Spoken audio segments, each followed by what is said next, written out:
Hello and welcome back to Passionately Catholic.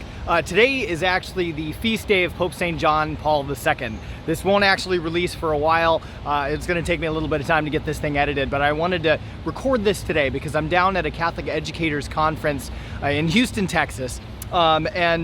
Yesterday, I was checking out some of the booths and some of the vendors and some of the supporters of the conference. And one of them is Why Disciple, and they had these awesome socks from Sock Religious that I got to show you. So I noticed right away we've got Karol Wojtyla on one side, Pope St. John Paul II, right? So this is getting ready for the feast day today.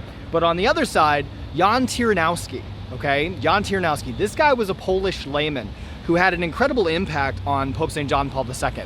As the Why Disciple people were sharing with me, he was basically a youth minister to the young Karol, and inspired him actually with a quote that struck me pretty deeply.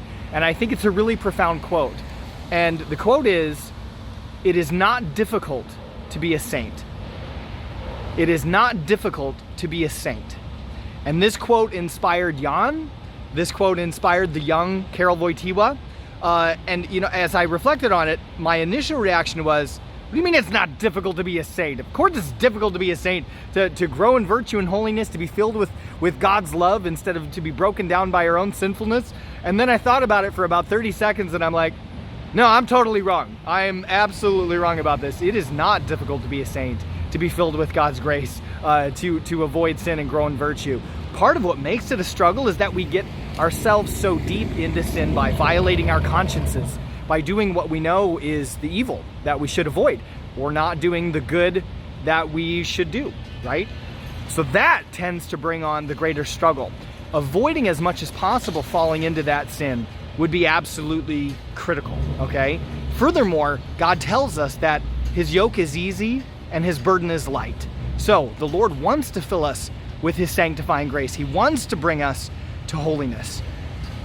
There is enough grace in one sacrament of the Eucharist, one reception of communion, to make us a saint. But with all of the sacraments, how much grace we receive is also dependent upon how open our heart is to receive that. And I don't just mean being in a state of grace, not in a state of sin, but also in the sense of how much am I subjectively open to receiving God's grace and allowing it to transform my life. So today, on the feast day of Pope St. John Paul II, I'm being inspired by this quote, "It is not difficult to be a saint." And I wanted to share it with you. I wish you all God's blessings and peace. Thank you, as always, to all those who support us through Patreon and otherwise directly support everything we do here at Passionately Catholic. I wish you God's abundant blessings and peace, and I'll see you again in the next episode.